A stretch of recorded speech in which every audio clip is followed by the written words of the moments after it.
ଜୟଗୁରୁ। ମୁଁ ଦେବରାଜ ୱେଲକମ୍ କରୁଛି my YouTube channel Devraj life vision. ଆପଣମାନେ କେମିତି ଅଛନ୍ତି? ମୁଁ ତ ଭଲରେ ଆଶା କରୁଛି ଠାକୁର ଦ୍ୱାରା ଆପଣମାନେ ଭଲରେ ଥିବେ। ଭଗବାନ ସମସ୍ତଙ୍କର ମଙ୍ଗଳ କରନ୍ତୁ। ଆସନ୍ତୁ ଯିବା ଗୋଟେ ନୂଆ ବ୍ଲଗ୍କୁ। କୁଆଡ଼େ ଯିବା ଆଜି? ଆଜି ଯିବା ଗୋଟେ ବିଶେଷ ସତ୍ସଙ୍ଗ ଯିବା। ଯେଉଁ ବିଶେଷ ସତ୍ସଙ୍ଗରେ ଆମର ଦେଖିବା କାହାର ଶ୍ରଦ୍ଧେୟ ସତ୍ୟଶିବ ସ୍ୱାଇଁ ଭାଇଙ୍କର, ତାଙ୍କର ବି ଯାଜନ ଗୋଟେ ଅଲଗା ପ୍ରକାର ଯାଜନ ସେ ଭାଇଙ୍କର। ଆଜି ଦେଖିବା ଆଉ ଆପଣମାନେ କେମିତି କ'ଣ ଲାଗୁଛି ନିଶ୍ଚୟ କମେଣ୍ଟ କରିତେ ଜଣାଇବେ। ଆସନ୍ତୁ ଯିବା ଦେଖିବା ସତ୍ୟଶିବ ସ୍ୱାଇଁ ଭାଇଙ୍କର ବହୁତ ସୁନ୍ଦର ଯାଜନ। ଆସନ୍ତୁ। परम प्रेममय परम दयाल श्री ठाकुर, परम आराध्य जगतजन श्री बड़मा, परम पूज्यपात श्री बड़दा, परम पूज्यपात श्री आचार्य चरण कोटि कोटि प्रणाम।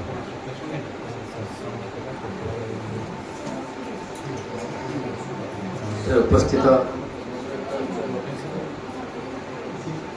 गुरु भाई, मातृमती मातृमंडली, तुम छोट छोट पिला आंतरिक जयगुर। आज विशेष सत्संग आमको प्रदान कर निरुपमा माँ परिवार आम समस्ते परिवार किंतु जीवन इष्टमय उठू, जीवन मंगलमय उठू, यही ठाकुर पाखे प्रार्थना। आज विशेष सत्संग आज नूतन गृहर प्रवेश, आज नुआ घर कि से उद्देश्य आज सत्संग निवेदन काले पुरुषोत्तम को आह्वान करा जाए सबु देवादेवी काले से जगह उपस्थित रुहति, कारण पुरुषोत्तम को आह्वान कर आमे माने अनुभव करने किंतु सी आसवा हेले अनेक देवादेवी मत समागम से जगह हुए जहाँ आम शुणीचे। से आज दिन बड़ सौभाग्यर दिन एवं पुरुषोत्तम आगमन एवं पुरुषोत्तम जो घरे आह्वान करा जाए से घर जहाँ भी दोषादोष थाऊ, जहाँ भी वास्तु दोष थाऊ, आमे जानूना साधारण मनीष मैंने भाग्य थे घर खंडे मनीष करे जाऊ। आज माँ आज एत कष्ट कर परिवार घर टी कर आम को डाकी सत्संग नवेदन कर। मोर मन अच्छे जो आमर घर खंडे होता जड़े भाई मत कहते भाई सका भोर उठी टे आप जो ठाकुर जो उपासना बहीटा को पूरा आप पढ़े नुआ नुआ आम से रकम पूरा राति शोई भोर उठी क्या सत्संग हम ता पूर्व सब कम सारे पड़ो घर पुणी प्रतिष्ठा कम भोर उठिकी मोर मन अच्छी टोटाल मो मिसेस मोर आम भोर उठिकी पूरा से उपासना बहीटा को पढ़ी पढ़ी निश्चित भाई भी करेंगे जब न करेंगे भी करदे पारे पुणी आज राति काली सका करदे पारे। तो से जिनसा मुझे वास्तु दोष कौन थाऊ न थाऊ ताहा आम जानूना, जदि प्रतिदिन से परम पुरुषंकर टे गुणकीर्तन हुए, तांकर भजन टिके हुए, तांकर प्रार्थना टिके करा जाए, ताले जहाँ सब दोषादोष थाए सी सब खंडन करती यह मुझे शुणी। एवं अनेक जहाँ जिते पूजा कले जिते आज जो सत्संग निवेदन है आज सामूहिक भाव में आज जहाँ जहाँ दोषादोष खंडन कले, किंतु प्रकृत परिवार को लेकिन घर परिवार केमती श्रृंखलित हम, परिवार केमती शांति रहिबो, प्रतिटी से जीव बास करुवा घरे केमती से शांति अनुभव करिवो, यह हूँ ठाकुर उद्देश्य। से मनीष आजिका डेट अनेक जिनस बहु ऊपर को चलीगला, अनेक ज्ञान अर्जन कर सारे, किंतु बहुत छोट छोट जिनस आमर आज आम मन मुंडे ना आम मैंने जानूना। आम मैंने निज मन बुद्धि विवेक ज्ञान आम खटाऊ ता द्वारा आमे निजको बचाई जहाँ भल लगे आम ता करूँ, निजर प्रवृत्ति माफिक चलन भितर चालू एवं से ही प्रवृत्ति माफिक चलन भितर चालू चालू अनेक भोगाभोग आमको करने पड़े। कारण आमर चिंता मनीष आम मैंने आमको जहाँ आनंद लगे आम ता करूँ, किंतु सेटा मो जीवन में केते प्रयोजन ता आम बुझना एवं जहाँ करूँ ता आम जीवन में प्राप्त होगी ठिया हुए, जहाँ कष्ट बोले आम भोग करूँ। से गोटे जगार कोटेसन पढ़े लिखाई पढ़ुली, man has learn how to fly in the sky like a bird. मनीष आकाश रे उड़िला भली सामर्थ्य अर्जन कर सारी, चढ़ई गोटे उड़े मनीष से प्रकार जंत्र तैयारी कर सारी जहाँ द्वारा सी चढ़ई पर उड़ी पार। And man has learn how to swim under the water like a fish. मनीष ए प्रकार शक्ति अर्जन कर सारी जहाँ द्वारा माछ जमी 24 घंटा बुड़ी पानी भितर रुहे पहरी पारे, मनीष जंत्र साहाय्य सी भितर ऑक्सीजन ग्रहण करी ସିଏ ମଧ୍ୟ ତା ଦେହରେ 24 ଘଣ୍ଟା କ'ଣ ରାତି ରାତି ବିତିଯିବ, ଦିନ ପରେ ଦିନ ବିତିଯିବ, ସିଏ ମଧ୍ୟ ତା ଭିତରେ ରହିପାରେ। Man has not yet learn how to live in the earth like a good man. ସବୁଠୁ ବଡ଼ କିନ୍ତୁ ମଣିଷ ଏପର୍ଯ୍ୟନ୍ତ ଶିଖିପାରିଲା ନାହିଁ କିପରି ଭାବରେ ଭଲ ମଣିଷ ହୋଇକି ପୃଥିବୀରେ ଚଳିବାକୁ ହୁଏ। ଅନ୍ୟମାନଙ୍କ ପ୍ରତି ଈର୍ଷା ଭାବ, ଅନ୍ୟମାନଙ୍କୁ ଭଲ ନ ପାଇବା, ଅନ୍ୟମାନଙ୍କୁ ଛୋଟ ଦେଖାଇବା, ପରିବାର ଭିତରେ ଆଜି ସ୍ୱାମୀ ସ୍ତ୍ରୀ ଭିତରେ ନ ପଡ଼ିବା, ଆଜି ବାପ ପୁଅ ଭିତରେ ନ ପଡ଼ିବା, ଏଇ ରକମର ଭାବ ଆଜି ବିଭିନ୍ନ ପ୍ରକାର ଆମେ ଦେଖିବାକୁ ପାଉ। ସେଥିପାଇଁ ଦୀକ୍ଷା ଆମେମାନେ ଏଇଥିପାଇଁ ନେଉ କାରଣ ଆମେମାନେ ଜାଣିପାରୁ, ବୁଝିପାରୁ, କାରଣ ଆମ ଭିତରେ ସେ ପ୍ରକାର ସ୍ୱଳ୍ପ ଜ୍ଞାନ ଭିତରେ ଆମେମାନେ ଏଇ ଜୀବନ ଏଡ଼େ ବଡ଼ ଜୀବନଟାକୁ ଆମେମାନେ କିଏ 40, 50, 60, 70 ବର୍ଷ ବଞ୍ଚିବ ସେ ରକମର ଜ୍ଞାନ ଆମ ପାଖରେ ନାହିଁ। ଆମେମାନେ ଜାଣିପାରୁନା, ଅନେକ ଜିନିଷ କରିବସୁ। ସେଥିପାଇଁ ଜୀବନରେ ସଦ୍ଗୁରୁ ଲାଭ ହୁଅନ୍ତି। ଯେତେବେଳେ ମଣିଷଙ୍କ ଜୀବନରେ ଯେତେବେଳେ ସଦ୍ଗୁରୁ ପ୍ରବେଶ କରନ୍ତି ସେତେବେଳେ ଆମ ଭିତରେ ଥିବା ସେ ଭେଦ ଗୁଡ଼ାକ ଆମେମାନେ ଜାଣିପାରୁ। ଆମ ଭିତରେ ଥିବା ସେଇ ଲ୍ୟାକୁନା, ଆମ ଭିତରେ ସେ ଥିବା ସେଇ ଭୁଲ ତ୍ରୁଟି ଗୁଡ଼ାକ ଧରା ପଡ଼େ ଏବଂ ସେଇ ଜିନିଷକୁ ଧରିକି ଆମେ ଜୀବନକୁ ବୁଝିପାରୁ ଏବଂ ଆଗକୁ ଯାଉ। ସେଥିପାଇଁ ଦୀକ୍ଷାର ଦୁଇଟି ବିଭିନ୍ନ ପ୍ରକାର ଦିଗ ତ ଅଛି, ଆମେମାନେ ଅନେକ ଜିନିଷ ଜାଣିଛେ, କିନ୍ତୁ ଦୁଇଟି ମୁଖ୍ୟ ଜିନିଷ ହେଉଛି ଦୀକ୍ଷାର ଦୁଇଟି ମୁଖ୍ୟ ଜିନିଷ ହେଉଛି, ଗୋଟେ ହେଉଛି ଆପଣଙ୍କର ବା ଆମମାନଙ୍କର ପ୍ରବୃତ୍ତି ନିୟନ୍ତ୍ରଣ, ଆଉ ଗୋଟେ ହେଉଛି ଚରିତ୍ର ଗଠନ। ଏଇଥିପାଇଁ ସଦ୍ଗୁରୁଙ୍କର ଆବଶ୍ୟକତା ରହିଛି। ଯେଉଁ ପର୍ଯ୍ୟନ୍ତ ଆମେମାନେ ପ୍ରବୃତ୍ତିକୁ ନିୟନ୍ତ୍ରଣ ନ କରୁ, ବୃତ୍ତିବଶତଃ ଆମେମାନେ ସେଇ ବାଟ ଦେଇକି ଚାଲୁ, ସେତେବେଳେ ମଣିଷ ଜୀବନରେ କଷ୍ଟ ଆସେ, ଦୁଃଖ ଆସେ। ଯେଉଁ ପର୍ଯ୍ୟନ୍ତ ବୃତ୍ତିରକୁ ଆମେ ତା ଊର୍ଦ୍ଧ୍ୱକୁ ନ ଯାଉ, ବୃତ୍ତି ଆମ ଦ୍ୱାରା ପରିଚାଳିତ ନ ହୁଏ, ଆମେ ତା ଦ୍ୱାରା ପରିଚାଳିତ ହେଲେ ମଣିଷ ଦୁଃଖ ପାଏ। ଆଉ ଏଇଟା ସମସ୍ତଙ୍କ ଜୀବନ ହୁଏ। କେହି ଏଠି ଆମେ କହିପାରିବୁ ଯେ ଆମେ ବୃତ୍ତି ଦ୍ୱାରା ପରିଚାଳିତ ନୁହେଁ। ସେଥିପାଇଁ ପ୍ରତି ମୁହୂର୍ତ୍ତରେ ବୃତ୍ତି ଆମ ସହିତ ଅଛି, ମଲା ପର୍ଯ୍ୟନ୍ତ ଆମ ସହିତ ବୃତ୍ତି ରହିବ।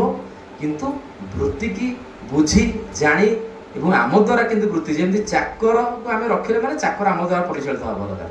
ଚାକର ଦ୍ୱାରା ଆମେ ପରିଚାଳିତ ହେଲେ ଆଉ ସେ ଘରେ ମୁରବି ଗୁଲା କିଛି ରୁହେନି। ସେମିତି ବୃତ୍ତି ଦ୍ୱାରା ପରିଚାଳିତ ହେଲେ ମଣିଷ ଜୀବନରେ ଦୁଃଖ କେବେ ଯାଏ ନା, ଅଶାନ୍ତି କେବେ ଯାଏ ନା, ଏବଂ ଚରିତ୍ର ଗଠନ ନହେଲେ ଶାନ୍ତି କେବେ ଫେରେ ନା। ଏ ଦୁଇଟା ହେଉଛି ମୁଖ୍ୟ ଜିନିଷ, ବୃତ୍ତି ନିୟନ୍ତ୍ରଣ, ପ୍ରବୃତ୍ତିଟାକୁ ମଣିଷ ଚରିତ୍ର ଗଠନ। ଏ ଦୁଇଟାକ ଜିନିଷକୁ ଆମକୁ ଲକ୍ଷ୍ୟ ରଖି ଯିବାକୁ ପଡ଼ିବ। ଏବଂ ଏଇଟା ହୁଏ ଆମ ପରିବାର ଭିତରେ। ପରିବାର ଭିତରୁ କିପରି ଭାବରେ ଭଲ ପାଇବାକୁ ହୁଏ, ଠାକୁର ଆମକୁ ଅନେକ ତାଙ୍କର ବାଣୀ ଭିତର ଦେଇକି, ଅନେକ ଆଲୋଚନା ଭିତର ଦେଇକି ଆମେ ଶିଖିଛେ।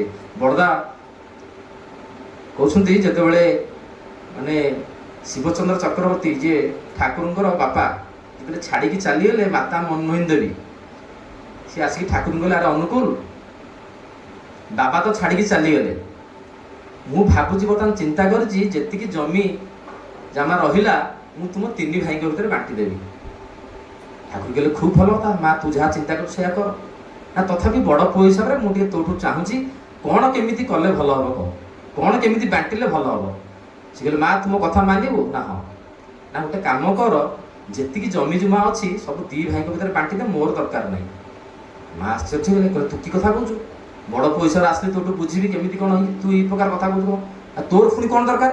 ନା ମା ମୋର କିଛି ଦରକାର ନାହିଁ, ମୋର ଦରକାର ତୁ। ଠିକ୍ ଅଛି, ସେ ଈଶ୍ୱର ପୁରୁଷୋତ୍ତମ, ଯେତେ ପ୍ରକାର ଅବତାର ପୁରୁଷ ଆସିଛନ୍ତି ସମସ୍ତଙ୍କର ମାତୃ ପିତୃଭକ୍ତି ଥାଏ। ଆଉ ମାତୃ ପିତୃଭକ୍ତି ଯାହା ଭିତରେ ଥାଏ ତାଙ୍କ ଭିତରେ ଗୁରୁଭକ୍ତି ହିଁ ଥାଏ ସତ। ଯାହା ଭିତରେ ମାତୃ ପିତୃଭକ୍ତି ନାହିଁ ତାଙ୍କ ଭିତରେ ଗୁରୁଭକ୍ତି ଆସିବ ନାହିଁ। ଯାହାଙ୍କ ଭିତରେ ଗୁରୁଭକ୍ତି ନାହିଁ ସେ ମାତୃ ପିତୃଭକ୍ତି ହେଇପାରିବେ ନାହିଁ। ଆଉ ଯୋଉଠି ମାତୃ ପିତୃଭକ୍ତ ନାହାନ୍ତି ସେ ଜାଗାରେ ପରିବାର ହେଇକି ରୁହେନି। କାରଣ ମଣିଷର ବ୍ୟକ୍ତିଗତ ଜୀବନ ଯଦି ନ ସୁଧୁରେ ତାହେଲେ ପାରିବାରିକ ଜୀବନ ଅଶାନ୍ତିରେ କଟିବ। ଆଉ ପାରିବାରିକ ଜୀବନ ଅଶାନ୍ତିରେ କଟିଲେ ଦାମ୍ପତ୍ୟ ଜୀବନ କେବେ ସୁଧାରି ହେଇପାରିବ ନାହିଁ। ଆଉ ଆମେ ଦେଶ ରାଷ୍ଟ୍ର ତ ବହୁତ ଦୂର କଥା ରହିଲାଣି। ଆଗ ପରିବାରରୁ ଆରମ୍ଭ ହୁଏ ଶୃଙ୍ଖଳିତ ଜୀବନ। ମଣିଷ ଯଦି ସେଠି ଶାନ୍ତି ପାଏ, ଆନନ୍ଦ ପାଏ, ମଣିଷ ଗୋଟେ ଆନନ୍ଦ ଲାଗେ। ଯଦି ଏକା ସମୟରେ ପ୍ରେୟାର ଆରମ୍ଭ ହେବ, ପରିବାର ସମସ୍ତେ ବସିଥିବେ, ମା ବି ବସିଥିବେ, ଘରର ମୁରବୀ ବାପା ବସିଥିବେ, ପିଲା ଛୁଆ ବସିଥିବେ, ତା ଭିତରେ ପ୍ରେୟାର ଚାଲିଥିବ ପ୍ରତିଦିନ, ପଡ଼ୋଶୀ ବି ଶୁଣୁଥିବେ, ପିଲାମାନେ ବି ଶୁଣୁଥିବେ। ଛୋଟ ଛୋଟ ପିଲାମାନେ ଜନ୍ମ ହେଉଥିବା ପିଲା ମଧ୍ୟ ଆପଣ ତାକୁ କହିବା ଦରକାର ନାହିଁ ତୁ ସଜାଡ଼ି ଯା। ଆମମାନଙ୍କର ଚରିତ୍ର, ଆମମାନଙ୍କର ଚିନ୍ତା, ଆମମାନଙ୍କର ଚଳନୀ ସେମାନଙ୍କୁ ସ୍ୱତଃପ୍ରବୃତ୍ତ ଭାବରେ ସେଇ ଭାବଧାରାରେ ନେଇଯାଏ। ଆମମାନଙ୍କୁ ଅନେକ ସମୟ ରାଗ ଆସେ, ଠାକୁରଙ୍କୁ ପଚରା ଠାକୁର ରାଗ ଯାଉନି, ଠାକୁର ଆରେ ରାଗ ଯାଉନି ଦୋଷ ହେଲା। ରାଗ ପୂର୍ବରୁ ଟିକେ ଅନୁ ଲଗେଇଦିଏ, ଅନୁରାଗ। ଭଲ ପାଇବା ଥିଲେ ରାଗ କେବେ ଆସେ ନା। ଆମର ସ୍ତ୍ରୀ ପ୍ରତି ଭଲ ପାଇବା ଅଛି ବୋଲି ସେ ଯାହା କହିଲେ ଆମେ ଟିକେ ଚଳେଇକି କରିଦେବୁ। ପିଲା ଛୁଆ ଭୁଲ କଲେ ଅନ୍ୟମାନଙ୍କ ଠେଇ ଆମେ ମାନେ ଟିକେ ନାକୁ ମାନେ କ୍ରୋଧ ହୋଇଯାଉ, ୟା କଥା ତା କଥା ଲାଗି, ନିଜ ପିଲା ହେଲେ ଟିକେ ଚଳେଇ ଦଉ, ଛୁଆଟା ବୁଝିପାରୁନି। ସମସ୍ତଙ୍କ ପାଖରେ ସେଇଟା କାହିଁ ହଉନାହିଁ? କାହିଁକି ନା ଭଲ ପାଇବା ରହିଛି ଆମର ପରିବାର ପ୍ରତି। ସେଇ ଭଲ ପାଇବାଟା ପ୍ରତ୍ୟେକ ବ୍ୟକ୍ତି ପ୍ରତି ଯଦି ଭଲ ପାଇବା ରୁହେ, ତାହେଲେ ଏଇ ଭାବଟା ପରିବର୍ତ୍ତନ ହେଇଗଲେ, ଅନୁରାଗ ଆସିଗଲେ ମଣିଷ ଜୀବନରେ ସବୁ ଅନେକ କିଛି ହେଇଯାଏ। ଅବିନ୍ଦା ଗୋଟେ ଜାଗାରେ ପଢୁଥିଲି, ଅବିନ୍ଦା କହୁଛନ୍ତି ଯେତେବେଳେ ବାବା ବିବାହ କଲେ, ମାନେ ଆଜିର ଆଚାର୍ଯ୍ୟ ଯିଏ ଅଛନ୍ତି, ଯେତେବେଳେ ବାବା ବିବାହ କଲେ ସେତେବେଳେ ମୋ ମା ସ୍ୱସ୍ତିନୀ ନେଇନଥିଲେ ଏବଂ ତାଙ୍କ ଘରକୁ ଗଲେ ସେ ଆମିଷ ମଧ୍ୟ ଖାଉଥିଲେ। ଅନେକ ଦିନ ବିତିଗଲା। ଦିନେ ବାବା ଆଉ ମା ମୋର ମିଶିକି ତାଙ୍କ ଘରକୁ ଯାଉଥାନ୍ତି। କାହାଙ୍କ? ମାନେ ବାବାଙ୍କର ଶ୍ୱଶୁରଙ୍କ ଘରକୁ ଯାଉଥାନ୍ତି ବାଟରେ। ସେତେବେଳେ ଆଚାର୍ଯ୍ୟ ଦେବ ଏବେ ଯିଏ ଅଛନ୍ତି କହିଲେ, ମୋ ବାବା କହିଲେ ମାଆଙ୍କୁ, କହିଲେ ଗୋଟେ କଥା କହିବି, ତୁମେ ମୋ କଥା ମାନିବ? ସିଏ ଭାବିଲେ ବୋଧେ ଏତେ ଦିନ ପରେ ଆମେ ଘରକୁ ଯାଉଛୁ ତ, ବୋଧେ ଘଣ୍ଟା ଖଣ୍ଡ ପାଇଁ ବୋଧେ କହିବେ ଘରେ କହିବା ପାଇଁ, ସିଏ ଭାବିଛନ୍ତି ମୁଣ୍ଡରେ। କିନ୍ତୁ ଯେତେବେଳେ କହିଲେ ହଁ କୁହନ୍ତୁ ବୋଲି, ଇଏ କହିଲେ ମୁଁ କଥା ମାନିକି ତୁମେ ଆଜିଠାରୁ ଆମିଷ ଛାଡ଼ି ଦେଇପାରିବ, ସ୍ୱସ୍ତିନୀ ନିଜେଇ ପାରିବ? ଅବିନ୍ଦା କହୁଥାନ୍ତି ବାପାଙ୍କର ଏଇ ଗୋଟିଏ କଥା ମାଆଙ୍କୁ କେବେ କହିନଥିଲେ, କିନ୍ତୁ ସେଇ ଗୋଟିଏ ଥର କହିଲେ, ସେଇ ଗୋଟିଏ ଥର କଥାରେ କଣ ମାଆଙ୍କ ମୁଣ୍ଡରେ ଆସିଲା, ମା ସେଇ ଦିନଠୁ ଆମିଷ କେବେ ଆଉ ଛୁଇଁ ନାହାନ୍ତି। ତ ମୁଁ ଏହା ଭାବେ, ମାନେ ଅବିନ୍ଦା କହୁଛନ୍ତି ମୋ ବାପାଙ୍କର ମାଆଙ୍କ ପ୍ରତି ଭଲ ପାଇବାଟା ଏତେ ଥିଲା, ଯାହା ଫଳରେ ମା ଗୋଟିଏ ପଦ କଥାରେ ମାନିନେଲେ। ଏବଂ ମୋ ସାଙ୍ଗରେ ମଧ୍ୟ ସେଇ ରକମର 17 ବର୍ଷ ବୟସରେ ମୁଁ ଋତିକର ପାଞ୍ଜା ପାଇଲି। ପାଞ୍ଜା ପାଇଲା ପରେ ମୋର ଯୋଉ ସାଙ୍ଗସାଥି ଥିଲେ ତାଙ୍କୁ ଅନେକ ବୁଝେଇଲେ, ସେମାନେ କିଛି ଶୁଣୁ ନଥିଲେ, ତାଙ୍କର ସେ ଆମିଷ ତାଙ୍କ ବାଟରେ ଖାଉଥିଲେ। କିନ୍ତୁ ମୁଁ ମୋ ହିସାବରେ ଚାଲିଲି, ମୋ ଠାକୁର ଯାହା ଚାହାନ୍ତି ମୁଁ ସେଇ ରକମର ହେଇ ଉଠିଲି, ତାଙ୍କ ସହିତ ଭଲ ପାଇବାର ସହିତ ମିଶିଲି, କେବେ ତାଙ୍କର ନିନ୍ଦା କରିନାହିଁ, ତାଙ୍କର ଭଲ ବିଷୟରେ ମୁଁ ତାଙ୍କୁ କହି ଚାଲିଲି। ଯାହା ଫଳରେ ପରବର୍ତ୍ତୀ ସମୟରେ ସମୟ ଟିକେ ଲାଗିଲା, କିନ୍ତୁ ସେମାନେ ପରବର୍ତ୍ତୀ ସମୟରେ ପୁଣି ଆସିକି ତାଙ୍କ ଆଡୁ କହିଲେ, ଏ ଅବିନ ଆମେ ମଧ୍ୟ ଠାକୁରଙ୍କର ଦୀକ୍ଷା ନେବୁ, ଆମେ ମଧ୍ୟ ସ୍ୱସ୍ତିନୀ ବ୍ରତ ଗ୍ରହଣ କରିବୁ। ଇଏ ହଉଛି ଭଲ ପାଇବା। ଭଲ ପାଇବା ଥିଲେ ମଣିଷ କଣ କଣ ହେଇଯାଇପାରେ। ଠାକୁର କହିଲେ name and love can conquer the world. ନାମ ଆଉ ଭଲ ପାଇବା ବିଶ୍ୱକୁ ଆମେ ଜିତି ଦେଇପାରିବା। ସେଥିପାଇଁ ଭଲ ପାଇବାର ଆଉ ତାର ଅଲ୍ଟିମେଟ୍ କିଛି ନାହିଁ। ଆଉ ସେଥିପାଇଁ ଆମେ ସେ ପ୍ରତି ବ୍ୟକ୍ତି ଭିତରେ ଯଦି ଆମେ ସେ ଭଲ ପାଇବା ଆମେ ଭରି ଦେଇପାରିବା, ତାହେଲେ ସେ ଲୋକ ଆମର ସେତିକି ନିଜର ହେଇ ଉଠିବ। ଆମେ ପ୍ରତିଟି ଯେଉଁ ଭାବୁଛେ ଅଜଣା, ସିଏ ଆମର ପୁଣି ସେ ଜାଣରେ ପରିଣତ ହେଇ ଉଠିବ। ସେଇଆ ହିଁ ଦରକାର ଅଛି। ଆଉ ଯେତେବେଳେ ଆମେ ତାଙ୍କ କଥା ମାନୁ, ତାଙ୍କୁ ବୁଝୁ, ତାଙ୍କ କର୍ମ ଭିତରେ ରତ ରହୁ, ସେତେବେଳେ ପ୍ରଭୁ ଦୟା କରିକିରି ଆମକୁ କେମିତି ଆମ ଅଜାଣତରେ ସେ ଆମ ସାଙ୍ଗରେ ପ୍ରତି ମୁହୂର୍ତ୍ତରେ ଥାଆନ୍ତି। ଆମେମାନେ ଜାଣିପାରୁନା, ବୁଝିପାରୁନା ବୋଲି ସିଏ ନାହାନ୍ତି ତାହା ନୁହେଁ। ଇଲେକ୍ଟ୍ରନ୍ ପ୍ରୋଟନ୍ ଆଜି ଆମେ ଦେଖିପାରୁନା ବୋଲି ସିଏ ନାହାନ୍ତି ତାହା ନୁହେଁ। ଆମେ ପବନକୁ ଦେଖିପାରୁନେ ବୋଲି ପବନ ନାହିଁ ତାହା ନୁହେଁ। ଆମେ ଈଶ୍ୱରଙ୍କୁ ଆଖିରେ ଦେଖିପାରୁନେ ବୋଲି ଈଶ୍ୱର ନାହାନ୍ତି ତାହା ନୁହେଁ। ଜଗତରେ ସବୁ କିଛି ଅଛି, ଆମ ମାନଙ୍କର ସେ ଚକ୍ଷୁ ନାହିଁ, ସେ ଦିବ୍ୟ ଚକ୍ଷୁ ସୃଷ୍ଟି ହେଇନି, ବା ଆମେ ସେଇ ରକମର ନିଜକୁ କରିତୋଳିନେ ଆମେ ଅନୁଭବ କରିପାରୁନେ। ଏ ଅନୁଭବର କଥା, ଆଲୋଚନାର ବିଷୟ ନୁହଁ ମାତ୍ର। ଗୋଟେ ଘଟଣା ପଢୁଥିଲି, ଏବେ ତ ଅନେକ କଥା ପରିବାର ବିଷୟରେ ଆଲୋଚନା କଲି, କାରଣ ଏଠି ଦୀକ୍ଷିତ ପରିବାର, ମୋର ସେଠି କୌଣସି ବୁଦ୍ଧି ଜ୍ଞାନ ନାହିଁ ଏସବୁ ଜିନିଷ। ଯେହେତୁ ଆଲୋଚନା ବିଷୟ ଭିତରେ ଦେଇକି ମୁଁ କହିଦେଲି, ଆମେ ସେ ଉପରେ ଯିବାନି। ଯେହେତୁ ଠାକୁରଙ୍କର ସତ୍ସଙ୍ଗ, ପୁଣି ଦାଦା ବସିଛନ୍ତି, ସିଏ ମଧ୍ୟ 5 ମିନିଟ୍ କହିବେ, ଲାଷ୍ଟକୁ ଟିକେ ମଙ୍ଗଳ କାମନା କରିବେ। ତ ମୁଁ ଗୋଟେ ଘଟଣା ଠାକୁରଙ୍କର କହିକିରି ମୁଁ ବସିବି। ଦୀର୍ଘ ଦିନ ତଳେ ଗୋଟେ ବହି ପଢୁଥିଲି, ଡିମ୍ବେଶ୍ୱର ତାଲୁକ ବୋଲି ଜଣେ ଭାଇ ଥିଲେ। ସେ ହେଉଛନ୍ତି ଆମର ଆସାମର ସେ ଭାଇ। ସିଏ ଇଣ୍ଟରଭ୍ୟୁ ଚକରେ ଯାଇଥିଲେ ଗୁଆହାଟୀ। ବୁଲି ଇଣ୍ଟରଭ୍ୟୁ ଦକା ଚକରେ ଅନେକ ରାତି ହେଇଗଲା। ଯାହା ଘରୁ ଟିକେ ଖାଇକି ଯାଇଥିଲେ, ଏବଂ ସେତେବେଳେ ଯେଉଁ ଟ୍ରେନର ଅବସ୍ଥା କ'ଣ ଥିବ, ଏବେ ତ ଅନେକ ସମସ୍ୟା, ସେତେବେଳେ କ'ଣ ଥିବ। ଗୁଆହାଟୀରୁ ପୁଣି ଆସାମର ଗାଁ ଭିତରେ ସେ ରହୁଥିଲେ। ତା ଭିତରୁ ଯାଇ ସେଠି କେତେ ଲେଟ୍ରେ ପହଞ୍ଚନ୍ତି, ଘରୁ ଟିକେ ଯାହା ଖାଇକି ଯାଇଥିଲେ ଜଳଖିଆ। ଭାବିଲେ ସମୟ ଇଣ୍ଟରଭ୍ୟୁ ସାରିକିରି କିଛି ଖାଇନେବି। ଇଣ୍ଟରଭ୍ୟୁର ବୁଲିବା ଚକରେ ଏତେ ଲେଟ୍ ହେଇଗଲା, ଖୋଜି ଆଉ ବିନା ପିଆଜ ରସୁଣ ମିଳିଲାନି, କାରଣ ସୁସ୍ଥ ହେଇନି। ଆଉ ଇଣ୍ଟରଭ୍ୟୁ ଦେଉଛନ୍ତି ମାନେ ବୋଧେ ବୟସ ମ୍ୟାକ୍ସିମମ୍ ସେ 20-25 ଭିତରେ ହେଇଥିବ ତାଙ୍କର। ମାନେ 20-25 ବର୍ଷ ବୟସ ଭିତରେ ଜଣେ ପାଠ ପଢିବା ପିଲା ଇଣ୍ଟରଭ୍ୟୁ ଦେବାକୁ ଯାଇଛନ୍ତି, ତାଙ୍କର କୋଉ ରକମର ଅନୁରାଗ ଠାକୁରଙ୍କ ପ୍ରତି ଭଲ ପାଇବା, ସିଏ ତୀରେ ହେଲେ ତାକୁ ଖାତିର ନ କରି ଇଣ୍ଟରଭ୍ୟୁ ସାରିଲା ପରେ ଖୋଜି ବୁଲି ଦେଖିଲେ କୋଉଠି ବିନା ପିଆଜ ରସୁଣ ତାକୁ ମିଳିବ। ଦୁର୍ଭାଗ୍ୟବଶତଃ ସେଦିନ ତାଙ୍କୁ କିଛି ମିଳିଲା ନାହିଁ। କିନ୍ତୁ ସେଥିରେ ସେ କମ୍ପ୍ରମାଇଜ୍ କରିନାହାନ୍ତି। ସେଇ ଭୋକ ଉପାସରେ ପାଣି ପିଇକିରି ରାତିରେ ଟ୍ରେନ୍ ଧରିଲେ ସେ ପୁଣି ଯାଇକିରି ଅନେକ ଲେଟ୍ ସମୟରେ ଯାଇକି ପହଞ୍ଚିବ, ପୁଣି ତାଙ୍କ ଘର ଯୋଉଠି ପହଞ୍ଚିବ ଭୋର ହେବ। ସେଇ ରାତିରେ ଯେତେବେଳେ ସେ ଚଢ଼ିଲେ ଯେଉଁ ବଗିରେ, ସେ ବଗିରେ 5-6 ଜଣ ବଦମାସ ସବୁ ବ୍ୟକ୍ତିମାନେ ବସନ୍ତି, ଟୋକା ସବୁ ବସିକି ସେଠି ଗୋଟେ ହୋ ହଲ୍ଲା କରି ଗୋଟେ ପତିଆରେ ଜମିଛନ୍ତି। ଯେତେବେଳେ ଯାଇକି ପହଞ୍ଚିଲେ ତାଙ୍କ ସିଟ୍ରେ ସେମାନେ ସବୁ ବସିକି ଗୋଟେ ଆଡ଼ା କରିଛନ୍ତି। ଇଏ ତାଙ୍କୁ ତ ରିକ୍ୱେଷ୍ଟ କଲା, ସେ ଆଉ ଶୁଣିଲେନି, ଆଉ ଠେଲିଦେଲେ, ହେଲା ଯାଅ ଏତେ ଜାଗା ପଡ଼ିଛି ବସ୍ ଯାଇକି। ତ ଇଏ ତ ତାଙ୍କର ଯୁକ୍ତି ତର୍କ କଲେ ଯେ ମୋ ସିଟ୍ରେ ନ ବସିକି ମୁଁ ଅନ୍ୟ ସିଟ୍ରେ କାହିଁକି ବସିବି। ତ ତାଙ୍କ ଭିତରେ ଠେଲା ପିଲା ଜୋରଦାର ହେଲା। ଏ ଠେଲା ପିଲା ହୋ ହଲ୍ଲା ଭିତରେ ଦେଇକିରି ଅନେକ ଲୋକ ସେ ପାଖରେ ଥାନ୍ତି, ସିଏ ଭୟରେ କରୁନାହାନ୍ତି ନା 6 ଜଣ ଗୋଟେ ଅଛନ୍ତି, ତାଙ୍କର ରୂପର ମଧ୍ୟ କିଛି ଭଲ ଦେଖାଯାଉନି, ଖରାପ ବଦମାସ ପିଲା ଗୁଡ଼ା ହେଇଥିବେ। ଏମାନେ ଯେତେବେଳେ ଚେଷ୍ଟା କଲେ ବୁଝିବା ପାଇଁ, ସେମାନେ ଆଙ୍କୁ ମଧ୍ୟ ଗାଳି ଗୁଲଜ କଲେ। ଏଇ ଗାଳି ଗୁଲଜ ପାଇକି ଟିଟି ସେ ପାଖରେ ବାକି ଥିଲେ, ସେ ଖବର ପାଇକି ଆସିଲେ ଏବଂ ତାଙ୍କୁ ତାଗିଦ କଲେ, ପୋଲିସରେ ଦେଇ କହିକି ତାଙ୍କୁ ଡରେଇଲେ, ତାଙ୍କୁ ତାଙ୍କ ଜାଗାରେ ବସେଇଲେ। ଏ ଦିବ୍ୟେଶ୍ୱର ଭାଇ ତାଙ୍କ ଜାଗାରେ ବସିଲା ପରେ ରାତିରେ ବସିଛନ୍ତି ଟ୍ରେନରେ। ଟିକେ ରାତି ଯଦି 1-2 ଘଣ୍ଟା ଗଡ଼ିଯାଇଛି, ଟିକେ ମାନେ ନିଃଶବ୍ଦ ହେଇଗଲା ସବୁ କିଛି, ଯିଏ ଯାହାର ଶୋଇପଡ଼ିଲେ ଯେତିକି, ଇଏ ଶୋଇଛନ୍ତି। ଇଏ 6ଟା ଯାକ କିନ୍ତୁ ଏତେ ରାଗ ହୋଇଛି, ତାଙ୍କ ଅହଙ୍କାରକୁ ବାଧା ସୃଷ୍ଟି ହେଇଛି ଯେ ଇଏ ଏଡ଼ିକିଟେ ଟୋକା, ଆମେ 6 ଜଣ ଅଛେ, ଆମକୁ ସେ ପାଣି ପିଆଇଦେଲା, ଆକୁ ରାତି ଅଧରେ ନାମ ଟିକେ ଦେବା। କିନ୍ତୁ ସିଏ ଭୋକରେ, ଏତେ ଜୋର ଭୋକ ହେଉଛି, ଠାକୁରଙ୍କୁ ସ୍ମରଣ କରିକି ତାଙ୍କ ନାମ ଜପି ତାଙ୍କୁ ନିଦ ହୋଇଯାଇଛି। ଇଏ ସେଇ ନିଦ୍ରାର ଫାଇଦା ଉଠେଇକିରି 6 ଜଣ ଯାକ ତାଙ୍କ ହାତକୁ ଗୋଡ଼କୁ ଧରିକି ଯେତେବେଳେ ବ୍ରିଜ୍ ଆସିଲା, ସେ ବ୍ରିଜ୍ରେ ତାକୁ ଧରିକିରି ତାକୁ ନେଇକି ଗଲେ, ନେଇକି ଯାଇକି କଣ କଲେ, ମାନେ ଡୋର ପାଖକୁ ତାଙ୍କୁ ଫୋପାଡ଼ି ଦେଲେ। ସୌଭାଗ୍ୟବଶତଃ ସିଏ ବ୍ରିଜ୍ରେ ଚାଲିଛି, ବ୍ରିଜ୍ରେ ସବୁ ଫାଙ୍କା ଥାଏ, ଚେନ୍କୁ ଚେନ୍ ବନ୍ଧା ମଧ୍ୟ ହୋଇଥାଏ। ସିଏ ସେଠୁ କଣ ପଡ଼ି ମାନେ ସେଇ କଣା ଭିତରେ ଗଳିଛନ୍ତି, ଆଉ ଡାଇରେକ୍ଟ ବ୍ରିଜ୍ରେ ମାଡ଼ ହୋଇନାହାନ୍ତି। ଡାଇରେକ୍ଟ ବ୍ରିଜ୍ରେ ମାଡ଼ ହୋଇଥିଲେ ପୁଣି ମାଡ଼ ହୋଇ ଟ୍ରେନ୍ ମାଡ଼ ହୋଇଥାନ୍ତା। ସେ ସେଠୁ ଗଳି ଯାଇଛନ୍ତି। ଗଳିଲା ପରେ ସିଏ ଏହା ଅନୁଭବ କରୁଛନ୍ତି, ସାଙ୍ଗେ ସାଙ୍ଗେ ସେଇଟା ଆଲୋକିତ ହୋଇ ଉଠିଛି, କି ଗୋଟେ ଆଲୋକ ଧରିକି ଟର୍ଚ୍ଚ ମାରିକି ତାଙ୍କୁ ଇଏ କରୁଛି, ଆମର ଚେତନା ଶକ୍ତି ଫେରି ଆସିଛି ଏବଂ ତାକୁ କହୁଛି ସାଙ୍ଗେ ସାଙ୍ଗେ ସେ ଚେନ୍ଟାକୁ ଧରି ପକା। ଦିନରେ ଯଦି ଜଣେ ଟ୍ରେନ୍ରୁ ପଡ଼େ ଯେଉଁ ଭୟ ଅବସ୍ଥାରେ, ସିଏ ପଡ଼ିଯିବ, ସିଏ ଧରିବା ମୁସ୍କିଲ ହେଇଯିବ। ରାତିରେ ଗୋଟେ କିଏ ଧରିଛି, ତାକୁ ଟର୍ଚ୍ଚ ମାରିଛି, ତାକୁ କହୁଛି ତୁ ସେ ଟ୍ରେନ୍କୁ ଧର, ଆଉ ଇଏ ତାଙ୍କ କଥା ଶୁଣି ସେ ଟ୍ରେନ୍ ଚେନ୍ଟାକୁ ଜାବୁଡ଼ିକି ଧରୁଛନ୍ତି, ତାକୁ କହୁଛି ଚେନ୍କୁ ଧରିକିରି କୁଣ୍ଢେଇକିରି ଆସ ଉପରକୁ। ସିଏ ସେଇ ନିଦ୍ରା ଅବସ୍ଥାରେ ଯେଉଁ ଥିଲା, ଯେଉଁ ଅବସ୍ଥାରେ ଟିକେ ଯେତିକି ଚେତନା ଭିତରେ, ତାଙ୍କୁ କୁଣ୍ଢେଇ ସେ ବ୍ରିଜ୍ ଉପରକୁ ଆସୁଛନ୍ତି ଏବଂ ଯେଉଁ ବ୍ୟକ୍ତି ଜଣକ ତାଙ୍କୁ କହିଥିଲେ, ତାଙ୍କୁ ସେ ଟର୍ଚ୍ଚ ଦେଖି ତାକୁ ଅନେକ ଦୂର ନେଇକି ଗଲେ। ତାଙ୍କୁ ଇଏ ପଛ କରି ଫଲୋ କରି ଚାଲିଲେ। ଯେତେବେଳେ ଆଗାମୀ ଷ୍ଟେସନ ଆସିଲା ଅନେକ ଦୂର ପରେ, ସେତେବେଳେ ଟିକେ ଆଲୋକ ମାନେ ଦେଖିଲା ସ୍ୱପ୍ନ ଆସିଲା, ସେତେବେଳେ ଏ ବ୍ୟକ୍ତି ଜଣକ ସାଙ୍ଗେ ସାଙ୍ଗେ ଉଭା ନେଇଗଲେ। ଏତିକି ହଉଛି ଘଟଣା।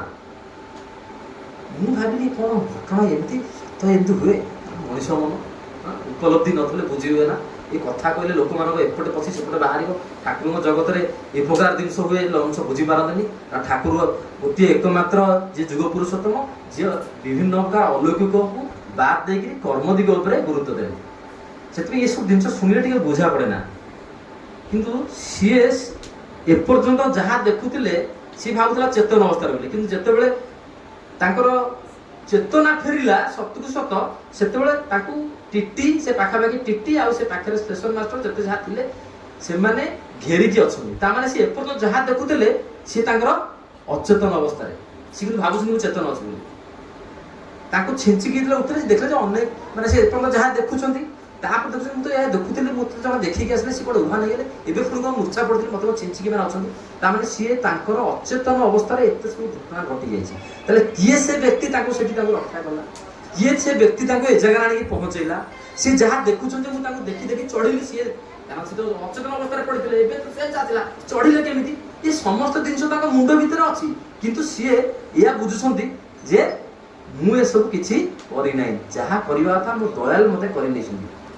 ଶ୍ରଦ୍ଧା, ଭଲ ପାଇବା, ଠାକୁରଙ୍କ ପ୍ରତି ଟାଣ, ମୋତେ ଯାହା ବି କଷ୍ଟ ହେଇଯାଉ ମୁଁ ଠାକୁରଙ୍କର କଥା ମାନିବି। ବିନା ପିଆଜ ରସୁଣ ମୁଁ ଖାଇବିନି, ମାନେ ମୁଁ ଖାଇବିନି। ମଣିଷ ଅନେକ ଦିନ ଉପାସ ରହିଯାଇପାରେ ଯଦି ପାଣି ଟିକେ ତାକୁ ମିଳେ, ପବନ ଟିକେ ମିଳୁଛି। ଆମେ ମାନେ ଓଳିଏ ନ ଖାଇଲେ ବୁଝିପାରୁନା, କିନ୍ତୁ ସେ କମ୍ପ୍ରମାଇଜ କରେନି। ଯେତେବେଳେ ଆମେ ତାଙ୍କର ବିଧାନଟାକୁ କମ୍ପ୍ରମାଇଜ ନ କରୁ, ସେତେବେଳେ ସିଏ ଆମ ପାଖରେ ରୁହନ୍ତି। ଶେଷ ଘଟଣା କହିବି, ବସିବି, ଦାଦା କହିବେ।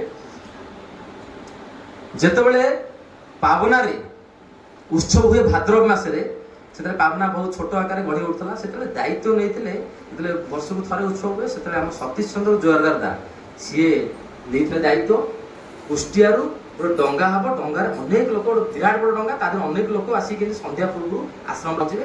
ଆଶ୍ରମରେ ଠାକୁର ଅଛନ୍ତି, ସେଠି ଟିକେ ଉତ୍ସବ ହବ, ଆଳାପ ଆଲୋଚନା ହବ, ପ୍ରସାଦ ବ୍ୟବସ୍ଥା ହବ, ତା ପରଦିନ ପୁଣି ବାହାରିକି ସେମାନେ ଯିବେ।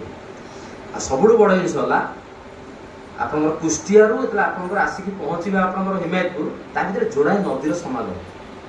ଗୋଟେ ହେଉଛି ଗଡ଼ାଇ ନଦୀ, ଆଉ ଗୋଟେ ହେଉଛି ପଦ୍ମା ନଦୀ। ବିରାଟ ବଡ଼ ସୁଅ, ଯେମିତି ଆମର ତ୍ରିବେଣୀ ସଙ୍ଗମ ଅଛି, ଦିଟା ସଙ୍ଗମ ଅଛି।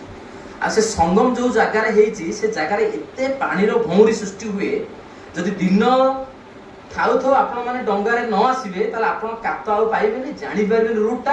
ଆପଣଙ୍କୁ ଯଦି ବାଇଚାନ୍ସ ଯଦି ମିସ୍ ହେଇଗଲା ତାହେଲେ ଆପଣ ଫସିଗଲେ ସେ ଭଉଁରୀରେ, ତାହେଲେ ଆପଣ ସମସ୍ତେ ଭିତରକୁ ଡୁବିଯିବେ, ନହେଲେ କୁଆଡ଼େ ନବ ଭସେଇକି ତାର ପତା ନାହିଁ। ସେଥିପାଇଁ ଅନେକ ଲୋକଙ୍କୁ ସମାଗମ କରିବି, ଦାୟିତ୍ୱ ନେଇଛି, ଠାକୁରଙ୍କ ପାଖରେ ପହଞ୍ଚେଇବି, ଉତ୍ସବ ହଉଛି, ଏତେ ଲୋକଙ୍କୁ ସବୁ ଡାକି ଡୁକି ଏକଜୁଟ କରିକିରି ସେ ଜାଗାରେ ପହଞ୍ଚେଇକିରି ତାକୁ ନଉ ଯେତେ ଚେଷ୍ଟା କଲେ ହେଇପାରିଲା ନାହିଁ। ସମୟ ଅତିକ୍ରାନ୍ତ ହେଲା ଏବଂ ଦିନ ଟିକେ ଥିଲା, ତଥାପି ସେ ଚାଲିଲେ, କିନ୍ତୁ 6 କିଲୋମିଟର ନଦୀ ଅତିକ୍ରମ କରିକି ଯିବେ, ତାରି ଭିତରେ ସେଇ ଜାଗାରେ ପହଞ୍ଚିବା ପୂର୍ବରୁ ସନ୍ଧ୍ୟା ହେଇଗଲା। ଯେତେ ଚେଷ୍ଟା କଲେ ହେଇପାରିଲା, ଅନ୍ଧାର ହେଇଗଲା। ଯୋଉ ଲଣ୍ଠନଟି ରଖିଥିଲେ, ପବନ ଏତେ ଜୋର ଆସିଲା, ସେ ଲଣ୍ଠନ ବି ଲିଭିଗଲା। ଅନ୍ଧାର, ଯୋଉ ରୁଟ ଦେଇ ଯାଉଥିଲା ଲଣ୍ଠନ ସାହାଯ୍ୟରେ, ସେ ଲଣ୍ଠନ ବି ଏକମାତ୍ର ସାହାରା, ସେ ବି ଗଲା। ତାହେଲେ ଯେତିକି ଲୋକ ଥିଲେ ତାଙ୍କର ଭୟ, ସମସ୍ତେ ଜାଣିଛନ୍ତି। ଯିଏ ଜାଣିନଥିବେ, ଆପଣ ଯାଉଛନ୍ତି ରାତି ଅଧରେ, ମଶାଣି ଜାଣିନାହାନ୍ତି, ଆପଣ ସେଠି ବସି ପଡ଼ିବେ। ଜାଣିଛନ୍ତି ମଶାଣି, ଆପଣଙ୍କ ଭୟ ବେଶୀ ଲାଗିବ। ତ ସେମାନେ ଯେହେତୁ ଜାଣିଛନ୍ତି, ତାଙ୍କ ଭୟ ସୃଷ୍ଟି ହେଲା। ସମସ୍ତେ ହେ ଠାକୁର ବଞ୍ଚାନ୍ତୁ ବଞ୍ଚାନ୍ତୁ କହିକି, କିଏ ଏତେ ନାଁ କରିକି ବିଭିନ୍ନ ପ୍ରକାର କାନ୍ଦି ରଡ଼ି ଗୋବାଳି ପକେଇକି, ଯୋଉମାନେ ନୂଆ ବ୍ୟକ୍ତି ସେମାନଙ୍କୁ ଆହୁରି ଭୟ କରିନଥିଲେ। ଆମେ କାହିଁକି ଆସିଲୁ, ଆମ ଜୀବନ ନଷ୍ଟ ହେଇଗଲା, ଆଜି ତ ଆଉ ବଞ୍ଚିବୁନି, ଆଜି ତ ଆଉ ଯାଇବା ମୁସ୍କିଲ, ସତରେ ବି ଯିବା ମୁସ୍କିଲ ହେଇଯିବ। ଏତେ ପାଣି, ଏତେ ସୋରେ, ଯୋଉ ରକମର ସଙ୍ଗମ ପାଖରେ ପହଞ୍ଚିଲା ବେଳକୁ ଅନ୍ଧାର, ପୁରା କିଟକିଟି ଅନ୍ଧାର ଲିଭିଗଲା। ତାରି ଭିତରେ ସେ ବାଇଚାନ୍ସ ସେ ଜାଗାରେ ଫସିକି ଖାଲି ଏମିତି ବୁଲିଲେ, କୁଆଡ଼େ ବାଟ ପାଇଲେନି, କୁଆଡ଼େ ଯିବେ। ପ୍ରଭୁ ସତୀଶ ଚନ୍ଦ୍ର ଦା, ପ୍ରଭୁ ଏତେ ଲୋକଙ୍କୁ ଡାକିକିରି ଆଣିଛି, କେତେ ଆଶା ଭରସା ଦେଇକି ଆପଣ ତାଙ୍କୁ ପହଞ୍ଚେଇବି, ଆପଣଙ୍କର ସେମାନେ ଉତ୍ସବ ଟିକେ ଆଟେଣ୍ଡ କରିବେ, ଆପଣଙ୍କୁ ଦର୍ଶନ କରିବେ, ପ୍ରସାଦ ପାଇକିରି କେତେ କଥା ଶିଖିକି ଯାଇଥାନ୍ତେ। ଯଦି ଆଜି କିଛି ଅଘଟଣ ଘଟିଯାଏ, କେତେ ନିନ୍ଦା ହେବ ଆପଣଙ୍କର। ସେ ନିନ୍ଦା ମୁଁ ସହିପାରିବିନି, ଦୟା କରିକି ଟିକେ କ'ଣ ବାଟ କରନ୍ତୁ। ଆକୁଳ ବ୍ୟାକୁଳ ପ୍ରାର୍ଥନା କରିକି କାନ୍ଦିକିରି ପୁରା ବ୍ୟାକୁଳ ହେଇକି ଜଣେଇଲେ, କାରଣ ଏତେ ଲୋକଙ୍କର ଜୀବନ ସେ ନେଇକି ଆସିଛନ୍ତି। କ'ଣ ସେ ଘର ଲୋକ କହିବେ, କ'ଣ ସେ ଠାକୁରଙ୍କୁ କହିବେ। ଏଇ ପ୍ରାର୍ଥନା ସରୁ ସରୁ ଅନେକ ଦୂରରୁ ଗୋଟେ ଲାଇଟ୍ ଦେଖାଗଲା। ସେ ଜାଣିଲେ ଯେ ଏଇଟା ହଉଛି ଲାଇଟ୍। ଯୋଉ ଧୀବର ମାନେ ବସିଥିଲେ, ଯୋଉ ଡଙ୍ଗା ଯୋଉମାନେ ପରିଚାଳନା କରନ୍ତି, ସେ ସେଇ ଲାଇଟ୍ କି ଆଶ୍ରା କରିକିରି କଷ୍ଟ କରିକି ସେ ସୁଅରୁ ଯୋଉ ହଉଥିଲା ଯୋଉ ଫ୍ଲୋଟା, ସେ ଜାଗାରେ ପହଞ୍ଚିଲେ। ସେ ଜାଗାରେ ପହଞ୍ଚିଲା ବେଳକୁ ଦେଖିଲା ବେଳକୁ ଏତେ ରାତି ହେଲାଣି, ଲେଟ୍ ହେଇଗଲାଣି। ସେ ସମୟର କଥା, ଠାକୁର ଥିଲା ସମୟରେ ଏତେ ଲାଇଟ୍ ବ୍ୟବସ୍ଥା ନାହିଁ। ଯୋଉ ରକମର ଅନ୍ଧକାର ଭିତରେ ପହଞ୍ଚିଲା ବେଳକୁ ଠାକୁର ଠିଆ ହେଇକିରି ଲଣ୍ଠନ ଧରି ଠିଆ ହେଇ, ବୁଝିପାରୁଛନ୍ତି? ଯେତେବେଳେ ଭକ୍ତ ତା ଅନ୍ତର ସହିତ ଭଗବାନଙ୍କୁ ଡାକେ, ତାଙ୍କ ମାଫିକ ହେବାକୁ ଚେଷ୍ଟା କରେ, ବିନା ସ୍ୱାର୍ଥରେ ଲୋକମାନଙ୍କର ସେବାରେ ଲାଗେ, ସେତେବେଳେ ଭଗବାନ ଯେତେ ବି ଯାହା ଥାଉ, ଉତ୍ସବର ମହଲ, କେତେ ଲୋକର ସମାଗମ ହେଇଥିବ, ତା ଭିତରୁ ମଧ୍ୟ ପରମ ପୁରୁଷଙ୍କର ନଜରରୁ ବାଦ ଯାଇନି ଯେ ଅନେକ ଲୋକ ଆଜି ଆସିବେ, ସେମାନେ ପରିସ୍ଥିତି ଭିତରେ ପଡ଼ିଯାଇଛନ୍ତି। ତାମାନେ ଠାକୁର ପ୍ରତି ମୁହୂର୍ତ୍ତରେ, ପ୍ରତି ସମୟରେ ଆମମାନଙ୍କ ପାଇଁ ସିଏ ଚିନ୍ତାବାନ। ବିଶେଷ କିଛି କହିବିନି, ବହୁ ଅନେକ କଥା କହିସାରିଲାଣି। ଦାଦା ଟିକେ ମଙ୍ଗଳ କାମନା କରିକି ଆମେ ଶେଷ କରିବା ସତ୍ସଙ୍ଗ। ଯାହା ବି ହଉ, ଏକମାତ୍ର ଲକ୍ଷ୍ୟ ଜୀବନରେ, ଠାକୁର କହିଲେ ସଦ୍ଗୁରୁ ଲାଭ ମାନେ କେବଳ ଦୀକ୍ଷା ନେବା ନୁହେଁ। ସଦ୍ଗୁରୁ ଲାଭ ମାନେ ଯେମିତି ସଦ୍ଗୁରୁ ତୁମକୁ ପାଇ ବସିବେ, ଯେମିତି ଭୂତ ତୁମକୁ ପାଇ ବସେ। ତାମାନେ ଶୟନେ ଜାଗରଣେ ଚଲା ବୁଲାରେ ଯେତେବେଳେ ଠାକୁର ଠାକୁର ଠାକୁର, ପ୍ରତି ମୁହୂର୍ତ୍ତରେ ତାଙ୍କର ନାମର ଜପ, ପ୍ରତି ମୁହୂର୍ତ୍ତରେ ତାଙ୍କ ପାଇଁ କରିବାର କିଛି ନୂଆ ନୂଆ ଇଚ୍ଛା, ପ୍ରତି ମୁହୂର୍ତ୍ତରେ କେମିତି ଲୋକମାନଙ୍କ ପାଇଁ କରି ଉଠିବି, ଲୋକମାନେ କେମିତି ଉପକୃତ ହୋଇ ଉଠିବେ, ଏଇ ଯଦି ଭାବ ରୁହେ, ତାହେଲେ ସିଏ ଭାବାୟିତ ପୁରୁଷ, ସିଏ ମଧ୍ୟ ଆମମାନଙ୍କୁ ତାଙ୍କ ହିସାବରେ, ସେ ଯାହା ଚାହାନ୍ତି ସେଇ ହିସାବରେ ଆମକୁ କରେଇ ନେବେ। ସର୍ବଶେଷରେ ପୁଣି ଆହୁରି ପୁନର୍ବାର ଆମ ନିରୁପମା ମା, ତାଙ୍କ ପରିବାର କେମିତି ଏ ଜାଗାକୁ ଆସିଲେ, ଏ ଜାଗାରେ କେମିତି ସେ ଇଷ୍ଟ ପ୍ରତିଷ୍ଠା ହେବେ, କେମିତି ଅନେକ ଲୋକ କେମିତି ଠାକୁରଙ୍କର ଗୁଣକୀର୍ତ୍ତନ ବିଷୟରେ ଜାଣିବେ, ଠାକୁରଙ୍କର ଭାବଧାରା କେମିତି ବଢ଼ି ଚାଲିବ, ଏହା ହିଁ ତାଙ୍କମାନଙ୍କର ଉଦ୍ଦେଶ୍ୟ ରହୁ। ଆମମାନଙ୍କର ମଧ୍ୟ ଏହି ପ୍ରାର୍ଥନା ଯେ ପ୍ରଭୁ ତାଙ୍କ ଦ୍ୱାରା ଏହି କର୍ମଟି କରେଇ ନିଅନ୍ତୁ। ଜୟ ଗୁରୁ। ଆଜିର ବ୍ଲଗ୍ କଥା ଆମେ ଦେଖିଲେ କେମିତି ସତୀଶ ଗୋସ୍ୱାମୀ ଭାଇଙ୍କର ବହୁତ ସୁନ୍ଦର ଯାତନା, ଆପଣଙ୍କୁ କେମିତି ଲାଗିଲା ନିଶ୍ଚୟ କମେଣ୍ଟ କରି ଜଣାଇବେ। ପୁଣି ଦେଖା ଗୋଟେ ନୂଆ ବ୍ଲଗ୍ ରହୁଛି ଆପଣମାନଙ୍କୁ। ନମସ୍କାର, ଜୟ ଜଗନ୍ନାଥ, ଜୟ